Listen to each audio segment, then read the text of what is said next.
যারা আহলে হাদিসের মসজিদ ভাঙতেছে এরা কারা, কোত্থেকে এরা কাজগুলো করার সাহস পাচ্ছে? তো এটার তো কারণ অনেকগুলো আছে। তার মধ্যে একটা কারণ হচ্ছে যে এরা মাযহাব মানে, চার মাযহাবের কোন একটা মাযহাব মানে, হানাফি হোক, শাফি হোক, হাম্বলি হোক, মালিকি হোক।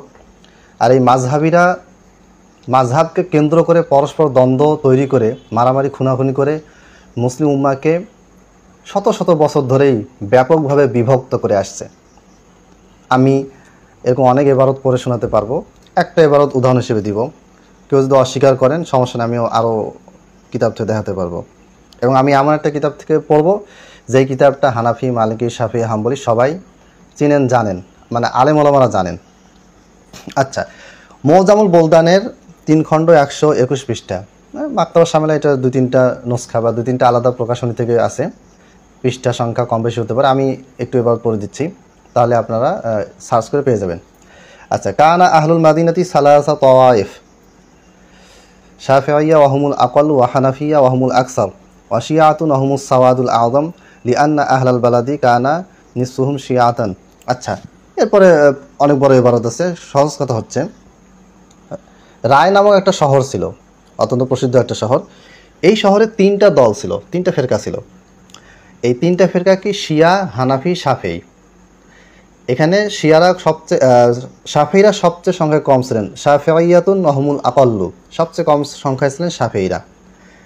আর ওয়া হানাফিয়াতুন ওয়াহুমুল আকসার, আর হানাফিরা তাদের চেয়ে বেশি ছিলেন। ওয়া শিয়াতুন ওয়াহুমুস সাওয়াদুল আযম, কিন্তু শিয়ারা ছিল সবচেয়ে বেশি, মানে ওই শহরে শিয়ারা সবচেয়ে বেশি ছিল সংখ্যায়, এরপরে হানাফিরা, তারপরে সবচেয়ে কম সংখ্যা ছিল শাফিঈরা। শাফিঈদের চাইতে হানাফিদের সংখ্যা বেশি ছিল। মানে ওই শহরের অধিকাংশই, অর্ধেক অধিবাসী ছিল কি? শিয়া। আচ্ছা, এরপরে তারপরে অকলিলু মিনাল হানাফিয়াতি ওয়ালাম ইয়াকুন ফিহিম মিনাশ শাফিঈয়াতি আহাদ ফাওয়াকাআতিল আসাবিয়্যাতু বাইনাস সুন্নাতি ওয়াশ শিয়াতি। আচ্ছা, প্রথমে শিয়া সুন্নি ফিতনা শুরু হলো। শিয়া সুন্নি দ্বন্দ্ব থাকবে, শিয়ারা মুসলমান নয়, বিশেষ করে ইসনা আশারিয়া শিয়া, এরা কাফের, মুসলমান নয়, তারা মুশরিক, তারা বেঈমান, তারা কাফের, কোনো সন্দেহ নেই। তাদের সাথে সুন্নাপন্থী মানে হাদিসপন্থী মুসলমানদের সাথে এটা দ্বন্দ্ব হবেই, এটা কোনো ফিতনা না। কিন্তু এরপরে দেখেন, ফাতাদাফারা আলাইহিমুল হানাফিয়াতু ওয়া শাফিঈয়াতু ওয়া তাতাওয়ালাত বাইনাহুমুল হুরুবু হাত্তা লাম ইয়াতরুকু মিনাশ শিয়া।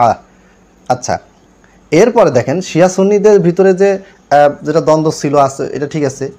এরপরে শাফি ও হানাফিরা কি হয়? একত্র হয়ে শিয়াদেরকে ধ্বংস করে, শিয়াদের বিরুদ্ধে যায়, গেল, ভালো কথা। এরপরে দেখেন হানাফি ও শাফিদের মধ্যে লড়াই হওয়া শুরু করলো। কেন হানাফি এবং শাফিদের মধ্যে লড়াই কেন হবে? কারণটা কি? ওয়াকাত বাইনাহুম হুরুবুন কানাত যুহরু ফি জামিইহা লিশ-শাফিঈয়াতি হাযা মা কিল্লাতি আদাদিশ শাফিঈয়াতি ইল্লা আন্নাল্লাহা নাসারাহুম আলাইহিম ওয়া কানা আহলুর রুস্তা ওয়া হুম হানফিয়্যা ইয়াজিউনা ইলাল বালাদি বিসিলাহিশ শাকি ওয়া ইউসাইদুনা আহলা নাহলাতিহিম। লম্বা। এবার দেখেন শিয়াদেরকে কি করলো সুন্নিরা, সুন্নি বলতে এখানে শাফি এবং হানাফিরা একজোট হয়ে শিয়াদেরকে ধ্বংস করলো, ভালো কাজ করেছে, এটাতে তো কোনো প্রবলেম নেই, শিয়াদের সাথে তো মুসলমানদের দ্বন্দ্ব আছে। তারপরে দেখেন যে হানাফি এবং শিয়াদের ভিতরে, শাফিদের ভিতরে এখন আবার লড়াই হতে লাগলো। শাফিরা সংখ্যায় কম হলেও তারা তাদের বুদ্ধি কৌশল বিভিন্ন কারণে তারা জয়ী হতে লাগলো, এবং এই যুদ্ধ হতে হতে এমন একটা পর্যায়ে গেল যে হানাফি ও শাফিদের মধ্যে কেবল তারাই বেঁচে থাকতে পারলো যারা মাসলাক গোপন করেছে। মানে যদি বলে আমি হানাফি, শাফিরা মেরে দেয়, যদি বলে আমি শাফি, তাহলে হানাফিরা মেরে দেয়, মারামারি খুনাখুনি সেই পর্যায়ে পৌঁছে গেছে। কারণ এইটা যদি না করতো তাহলে কি হতো? তারা কি হতে পারতো না, বেঁচে থাকতে পারতো না, এত কঠিন অবস্থা ছিল। লম্বা এবার এখানে অনেক কথাবার্তা আছে, এরকম আরও অনেক এবার আছে। মুজামুল বুলদান পড়লে এরকম অনেক পাবেন। সিয়ারু আলামিন নুবালাতে একটা এবারত আছে, সেখানে এক হাম্বলি মাযহাবের একজন বড় ইমাম মারা গেছেন, তখন হানাফি মাযহাবের ওই এলাকার একজন বড় আলিমকে বলা হলো যে আপনি জানাজা পড়িয়ে দেন। তখন বলেছেন যে কি, ওয়াকানা হাম্বালিয়ান ফালাইসা বি মুসলিম, উনি ওই বেটা তো হাম্বলি, সে মুসলিম নয়, আমি জানাজা পড়াবো না। আরেক হানাফি বলতেছে মান নাযারা ইলা সাহিহিল বুখারী তাযান্দাকা, কেউ যে সহিহ বুখারীতে তাকায় সে জিন্দিক হয়ে গেছে। জিন্দিক মানে যে একে সে তাওহীদও মানে আবার কুফরিও করে।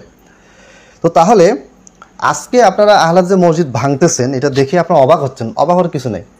মুসলিম উম্মাহকে এই মাযহাবিরা যেভাবে খণ্ড বিখণ্ড করেছে, এটার অসংখ্য রেফারেন্স, অসংখ্য দলিল আছে, এবং এইগুলি কাজে হানাফিরা সবচেয়ে বেশি ভূমিকা রেখেছে, সেটা আমি অন্য ভিডিওতে দলিল সহ আলোচনা করবো। এইখানে যে এবারটা আমি পড়লাম, ঠিক আছে, এই এবারতগুলি আলেমরা অ্যাভেলেবেল, তাদের জানা থাকার কথা, পড়ার কথা।